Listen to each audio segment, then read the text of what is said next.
Having the privilege of working now with literally over the course of these years, 50 million people, 4 million people in live seminars over a period now of 34 years. And at this point, I'd have to be an idiot not to see there are patterns in human behavior around the world. That while all of us are totally unique as human beings, there are certain things that cause us to succeed and certain things that cause us to fail. There are certain things that will make you miserable in the middle of good times, and there are things that will make you feel extraordinary even when times are extremely tough. And once you know what those patterns are, and you learn how to take control of them, your whole life can change. I don't know if you've never met me before, you might think I'm Mr. Positive Thinking. I'm not. I'm not here today to come pump you up and say, go to your garden and chant, there's no weeds, there's no weeds, there's no weeds. I'm here to say, bullshit, there's weeds, let me show you where they are and let's pull them out. I'm very pragmatic about what does it take to make life work. But what I want you to know is Australia, of all the places on the face of the earth, when I was talking to my client, he was saying, Tony, of all the places on earth, there's one place you'd pick to have a great quality of life with your family that will weather the storm the best, it's Australia, by far. You guys are in the best place on earth to make it through this situation and take advantage of it. But the real secret is, whether you suffer or whether you succeed is not going to be based on the season. Some people freeze to death in the middle of the winter. Other people ski and snowboard. It really comes down to what are you going to do? So as I was coming here, I was thinking, what can I do to show you how to take advantage of the season? What can I do to show you how you can absolutely, doesn't matter what the season is a bad season financially a good or bad time to start a business? Tell me, which one? When the economy is toughest, is it a good or bad time to start a business? You tell me. Which one? Well, of course, that's what he expects me to say is good. But it's the truth. If you look at the Fortune 1000 companies around the world, 65% of them were started in a depression or a recession. The reason is they were started with somebody when all the competition was freaking out. Somebody could start like Apple Computers in the middle of a recession with selling their Volkswagen bus and coming out with some ideas because everybody else was scared and wasn't willing to do whatever it took. Disney started in the Depression, right? Fortune magazine started in a depression. How are you going to build your fortune in the middle of a depression? It's why they're one of the strongest companies in the magazine business, and a business that's pretty horrible for most people. If you look at Microsoft, it was a recession. You look at the best and most powerful companies, it's because they understood something that's really critical, and that is, don't ask it be easier, ask and make yourself better. If you get strong during the tough time, you'll dominate for the rest of your life. What I think would be useful is maybe walk you through a tool that I've got that I've developed over the years to turn companies around. And the fundamental tool is there are areas of your business, every one of you in this room, no matter what your business is, if you're in business, you're probably doing something well. How many got some area of your business you're proud of, whether it be marketing or sales or the product or the service? How many got an area you're proud of? Say I. How many got an area you're less than proud of? Say I. The challenge is, where does our energy go? To the areas we feel most skilled and powerful in, or least skilled and least powerful in? Which one? No, our energy tends to go to the areas we feel most powerful. We do what makes us feel good. We do what we feel competent in, not what we feel incompetent in. And business is complex. It doesn't have to be, but it is. So I thought maybe there'd be a format I could give you today is, let's walk through what the business environment's really like right now, and then let's see if we can walk through what are the areas that if you were just to do this, if I never saw you again, and my goal is to see you again, my goal is to add enough value, go, okay, this is no brainer. I'm gonna take 4 days when Tony comes back, I'm gonna go in this experience and be immersed and grow my business 30 to 100%. But if I don't, here's what I want you to do, or if you don't. I'm gonna cover 7 areas that are what I call the 7 forces of your business. Each force has a forceful impact on your level of success or failure, profitability, etc. There's some areas I bet you're doing good in. Some areas you could do better in. Some areas you're very weak in. The problem is, a chain is only as strong as its weakest what? And in business, so many businesses go through challenges because those weak links are the ones that destroy you, not your strengths. It's true around the world, but actually Australian business is interesting, a little bit more intense than even business in the US in one category. What percentage of Australian businesses are still alive 5 years after they start? Who knows? What percentage of Australian businesses are still alive 5 years after they start? I'll give you a clue. 90% of all Australian businesses are gone in the first 5 years. If you and I are going to really make this thing work, it's that we got to look and say, okay, why do they fail? Why do so many businesses fail? Why is it? I mean, good-intentioned people, smart people, strong people, and yet they still fail. And many of them had good products, good services. They had great advantages when they start. They may have even been successful for 3 or 4 or 5 years or even 10 years. And now they're gone. I will tell you what I've seen in my life, and I've had the privilege now of working around the world with 50 million people through my books and tapes and audio and video programs, but I've worked with 4 million people, 4 million from 100 different countries over the last 34 years. I can clearly tell you there's patterns you don't miss when you've been with that many people and that many businesses. And the one pattern I can tell you above anything else is most businesses fail because they fail to anticipate what's coming. Write that down. Write down, anticipation is the ultimate power. If you fail to anticipate, no matter how smart you are, you're going to end up reacting and your business will pay the price. And the price in the sport we're in is death of the business, just like a gladiator. Now, what do I mean by this? Maybe I can show you what I mean by giving you an example that more people could relate to. I want you to sit up in your chair with some energy. So I know you're in it. Sit up in your chair with some energy. Make sure the person next to you's got some energy. And I want you to yell out, I, if this describes an experience you really have. And I want you to be honest. If it doesn't describe an experience you have, don't say anything. But if it describes an experience you have, I want you to raise your hand and go, I, all right? So here's my question. How many of you in this room have ever experienced the total and complete humiliation that comes when you play a video game against a child? How many have had this experience? Say I! How many have had this happen more than once? Say I! Who always wins when you play a video game against a child? Who? The child. Why? Is it because they're smarter, quicker, faster? In fact, don't even tell me why. Think about how the process occurs. First of all, you don't play many video games, so you're smart. You don't offer to be a part of this game. It usually occurs because one of your children, or you maybe you're an aunt or an uncle to someone, or a friend, and they say to you at Christmas time, Auntie, Unc, somebody, Mom, Dad, play this game with me. And you say, no, I don't play those games. You go enjoy it. I'm no good at it. And they go, no, it's really easy. Let me show you. And they hand you this little gun. They go, just choon, choon, choon, choon, choon, bam, bam, bam. You just shoot guys just like that. It's so easy. And they go, come on, do this with me. And finally, you acquiesce. And then what happens? You should know you're being set up when they say, you go first. And what happens? You pick up that gun, and these aliens come at you, choom, choom, choom, and you're dead usually in about 3.8 seconds. Now the child takes the gun. What happens?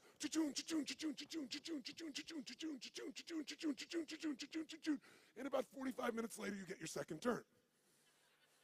Who knows what I'm talking about here? Say I. Now you're pissed, right? You're like getting competitive. I'm not getting shot in 3 seconds. So now you're really focused, and you get shot in the back, and you're dead in 2 seconds. The kids, 45 minutes later, you get your third one. The kid scores 480 million points, you get 3. Who's had this experience? Say I. Why does the child always win? Is it because they're younger, faster, smarter, more flexible? Their minds are wired this way. No, listen to me. The child always wins because they played this game before. And because they played the game before, listen to me, key words, they know the road ahead. And if you know the road ahead, you have the ultimate advantage over everyone around you. You must know the road ahead. Why? Because when you know the road ahead, you can anticipate. Write it down again. Anticipation is the ultimate advantage in business and in life. Anticipation, when you know the road ahead, you know what's coming. When you know what's coming, you can anticipate. When you can anticipate, What's the benefit of anticipation? When you anticipate, you're ahead of the game. If you're not anticipating, what do you have to do? React. And when you're in the game of business and you react, you're going to die. It's that simple. I don't care who you are. I don't care how long you've been in business. If you find yourself reacting, you're going to die. You're in business and you didn't anticipate some of the challenges coming up with technology, and all of a sudden it eats you up in a week, in a month. What you built 5, 10 years ago disappears. Who's seen this happen and knows what I'm talking about is real here? Say aye. So we're talking about the most important skill of all here. Anticipation, because otherwise you're reacting. Why does the kid succeed? They played it so many times. Guess what they know when the game starts? First bad guy's here, second bad guy's here, third bad guy's here. They don't wait, they anticipate, and they take control. If there's one gift you could give yourself, it's to know this. Write this down if you would. The biggest chokehold in any business,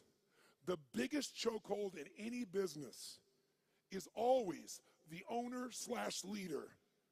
It's the owner-leader's psychology or skills.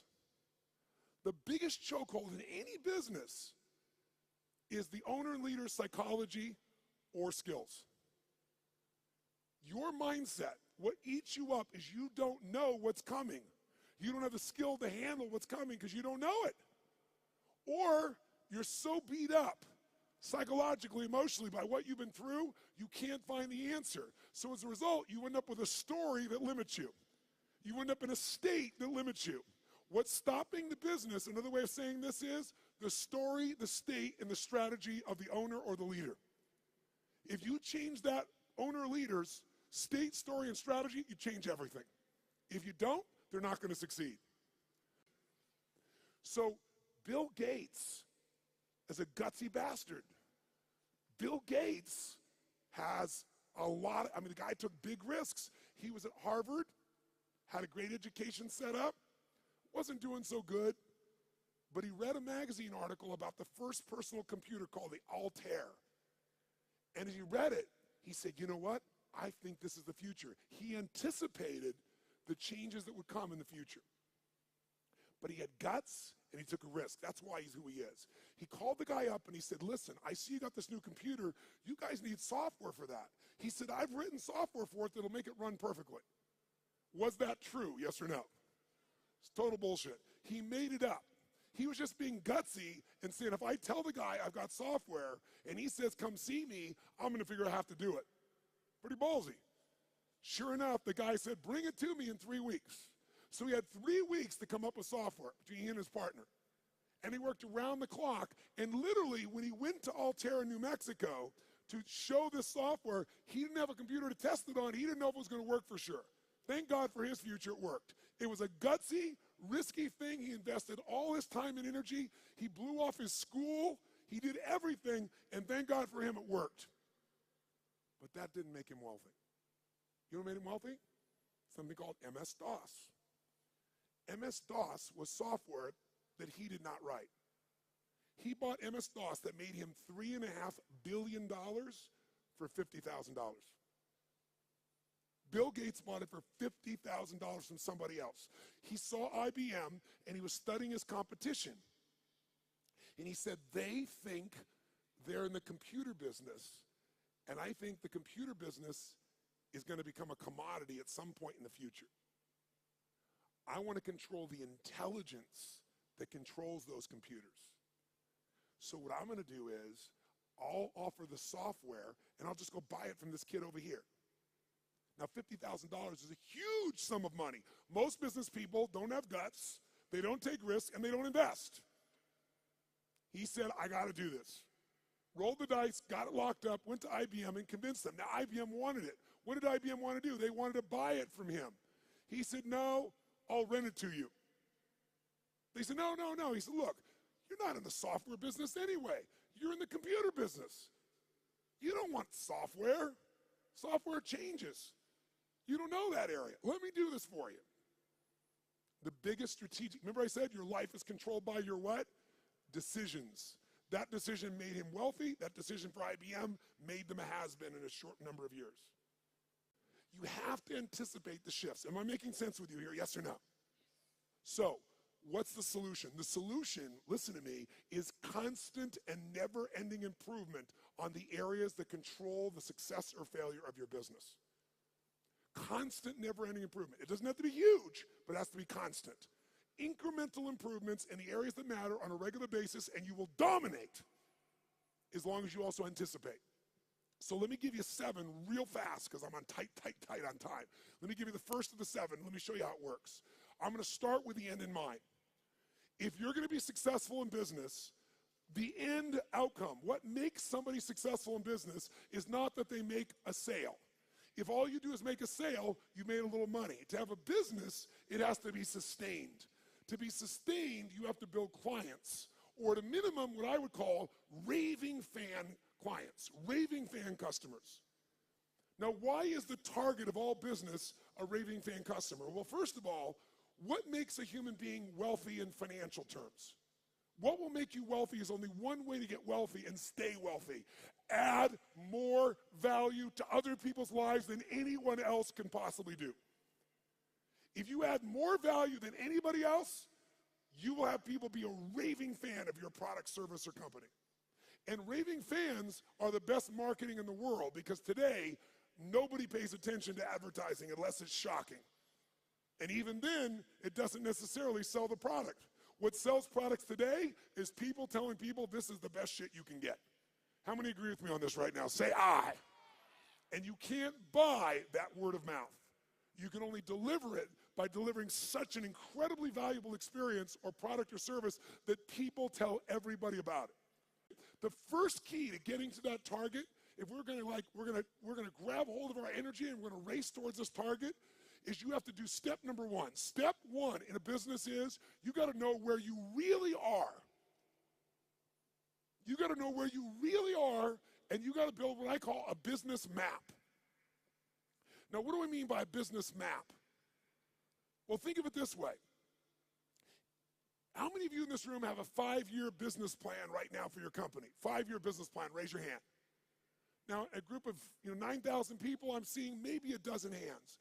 The reason you're seeing a dozen hands is because even if you have to have a 5-year plan, it's bullshit. And I'm not being disrespectful. It's bullshit. Why is it bullshit? Everyone tell me. Why is a 5-year business plan in the world we live in today total bullshit? Why? Because the world is changing so fast, you have no clue what's going to be here in 5 years. You're kidding yourself. So what do you throw up your hands and just hope it works out well? That's a disaster too. What you need is a business map. A business map means you understand the territory. You understand what's happening, where it's happening, so as you're moving along, you can adjust with that map to get where you want to go as the environment changes. The way you frame what business you're in to yourself is the single biggest limit in your business, and I promise you it's limiting who you do business with as well.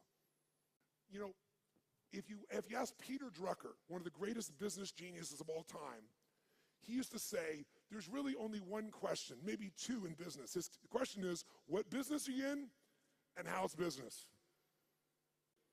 You must control the meaning within yourself, within your team, and then the way you market it. But you can't do that until you're crystal clear what business you're in.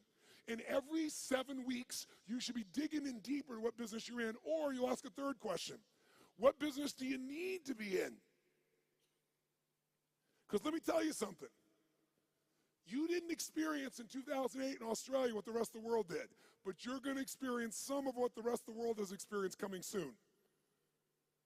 You're going to experience it in your real estate market, you're going to experience it in your shares market, and you're going to experience some unemployment on a much larger scale than what you guys are uncomfortable with right now. It's coming. I'm not here to be Mr. Positive, and I'm not being negative. I'm saying it's coming, so you want to take advantage of winter, not let it freeze you to death. And you can, because when everybody else is scared and hesitating, if you're doing the things I'm showing you, you will take their market share and you will dominate. Even if you're a little guy, you can become a big guy in this time. Because the time in which things change is tough times. That's when little guys become big guys. Because the big guys are doing the same boring shit over and over again and they're not flexible.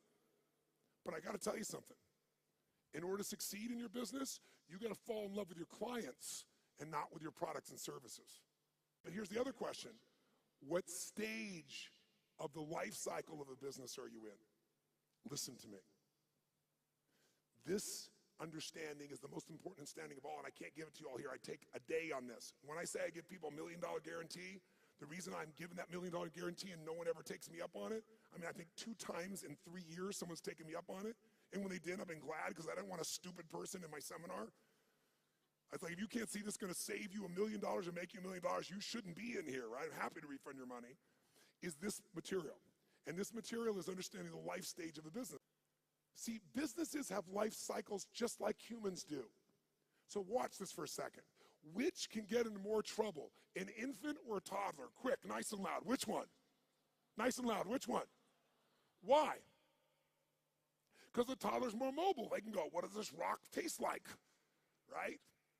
Which one could get more in trouble, a toddler or a teenager? That's right. Tell me, if you give your car to a teenager and you say, drive it never above the speed limit, what can you promise and guarantee they're going to do? Are they going to speed, yes or no? And the worst thing that can happen is they get away with it. Let me explain what I mean. Businesses have stages of development. What did I tell you was the most important thing to business? The power of anticipation. What if there was a way to know in advance what problems you were going to have in your business before they happened? You knew exactly what they were, how they were going to happen, and what to do to prevent them right now, no matter what stage you're in. How many think that'd be worth its weight in gold? Raise your right hand and say, aye. That's what happens when you understand the stage. Let's go to number 2. The second key force of business that you got to be working on is constant strategic innovation. Now, what the hell does that mean? Sounds so complex. Strategic innovation. Notice I didn't just say innovate. You can innovate, and it may not make a difference. And innovation takes time, energy, and money. It's got to be innovation the customer cares about. Let's go back to Peter Drucker for a moment. Peter Drucker has always said that the core of all business is only 2 things. If a business is successful, these 2 things are its core: innovation and marketing. Everybody else in your company is employed by the people who innovate and market for your company. Because without them, there is no company. Now, what does innovation mean? It means finding a way to meet people's what? Needs. It means finding a way to add more what? Than anybody else is adding. But listen to me. And maybe this will help you understand innovation in a different way. People say, but I am meeting their needs, and my customers are really happy, so why innovate? Because it's called innovate or die in the world we live in. Let me explain why. How often does Apple Computer, even though they're the best, find a way to innovate again? How often can you count on it? Is it consistent, yes or no? Every year, sometimes multiple times in a year. Isn't it true? That's why they're number 1. So what you have to do is you can't just meet your needs. You got to meet their needs in a new way. Meet the needs even more. Add more value, but do it in a new way. That's how you have raving fan clients. It's not enough to meet their needs. It's not enough to add more value. Got to do it in new ways all the time. It makes it sexy. It makes it mysterious. It makes it interesting. It makes them want to engage you. It gets them to tell everybody else about the new thing you're doing. Okay? Now, let's go to number 3 real fast. I'm going to have to kick this in gear to catch up.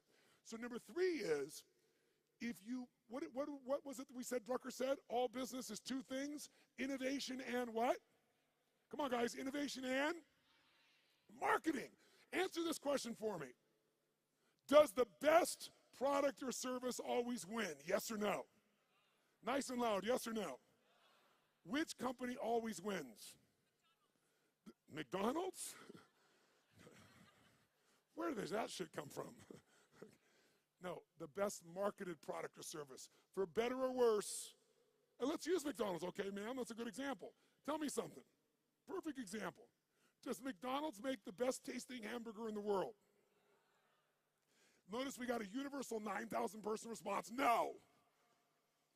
Is it the tastiest? Is it the best quality? Yes or no? But it is the best what? Marketed, as you would say, marketed in the world. I call it marketed. The point of the matter is, this company understands marketing, and even though they have a shit product, they got billions and billions and billions of people to eat that shit. Now, here's the problem with marketing today, and it's a significant problem. I want you to think about this. Does anybody know how many marketing messages the average person had to see 15 years ago, how many messages before they would start to seek you out to consider buying your product, where they would do something active to seek out your product. Does anybody know? 15 years ago, how many times did they have to see a message from you on average if you had a quality ad? The answer is 4. 15 years ago. Does anybody know what the number is today? 16. Now, what do you think that's done to companies' profitabilities? Add value. Does this make sense? Become an education marketer. Become someone that does value, because then you become the valued expert, not a stupid salesperson. Because you're giving me something, and if you give me something, I want to give you something. I'd love to give you my business if you're going to give me something, but if you're just going to advertise, screw you. Raise your hand if you follow this. Say I. And then you don't have to go for 16 exposures. You can get somebody in 1 exposure, and they'll answer your emails, and they'll reach out to you, and you'll watch your business grow like you can't even dream. Force number 4 is the constant, never-ending improvement of sales and mastery systems. Sales mastery systems. Marketing is wonderful, but if you don't convert that marketing into sales, you don't have a business. Now, because of time, here's all I'll tell you on this one. We're going to give you that's valuable, that's simple. How about this? How many of you right now in this room have a business that's primarily done with no salespeople, all on the web? Raise your hand. No salespeople, all automated. Raise your hand if you have salespeople. If you have salespeople that work with you, the majority of you. If you have an automated business, no matter how good it is, you don't want a one-legged stool. A one-legged stool at one point can get in trouble and you collapse. You want at least 3 legs, and one of those legs, as a minimum, has got to be a sales team. Now, how can you grow, though, when you're a brand new small business or you've been around a while? Well, technology today allows us to be able to hire people to go to work for us literally 24/7, 365 all around the world. We literally have more than 150 people that work for one of my companies, all of which live in different parts of the world, all of which we know only by way of our experience of them, by way of Skype calls where we can see them and coach them, but we measure them better than the persons in the same room with us in the old days. We know what they're doing every moment. We know people are responding. We know everything because it's all fed to us by the web.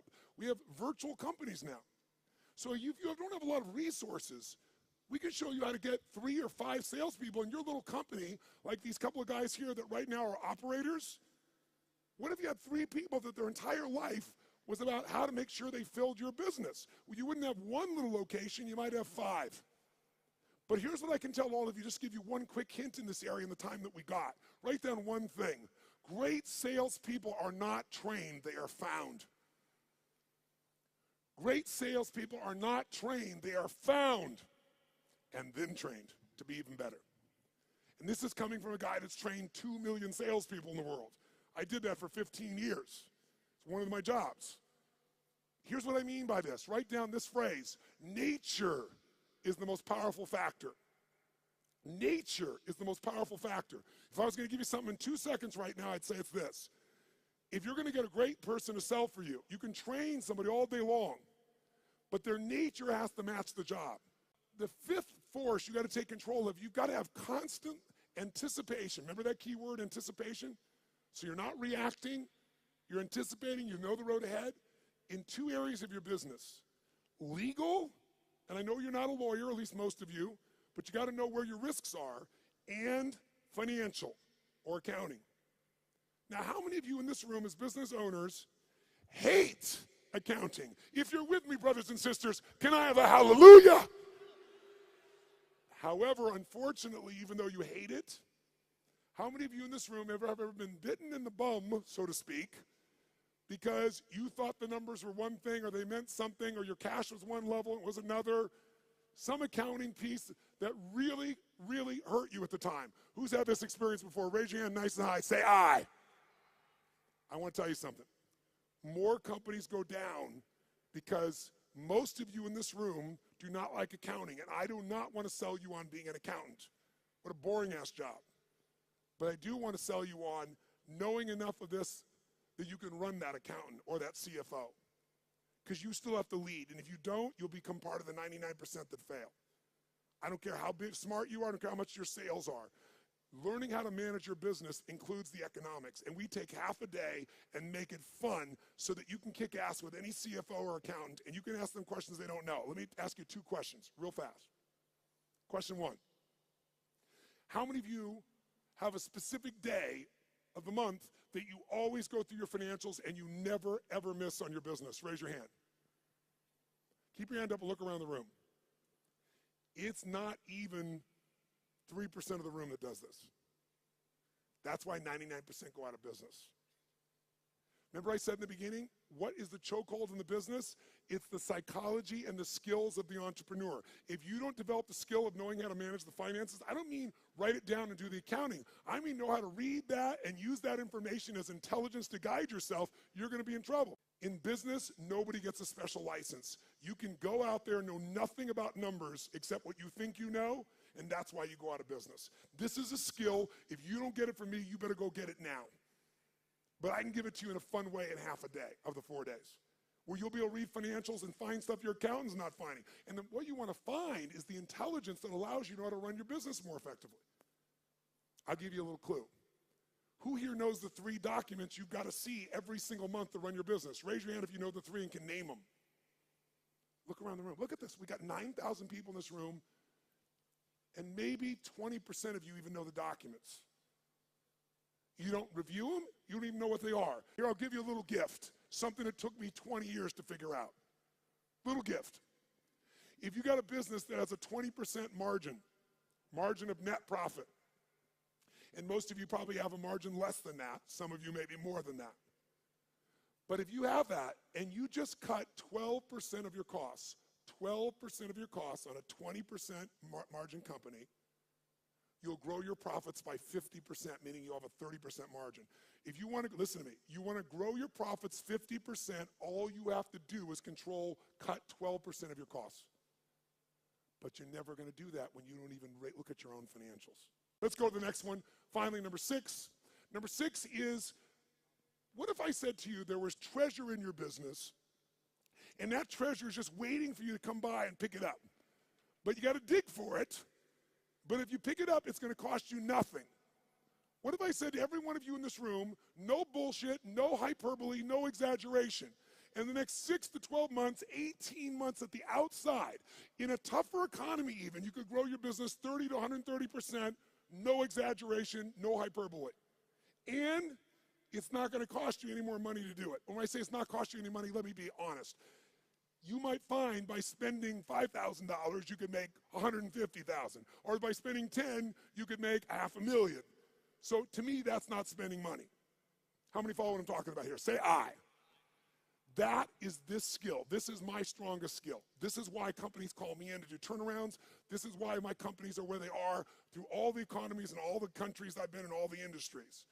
You have to learn the skill of optimization and maximization. That's this point.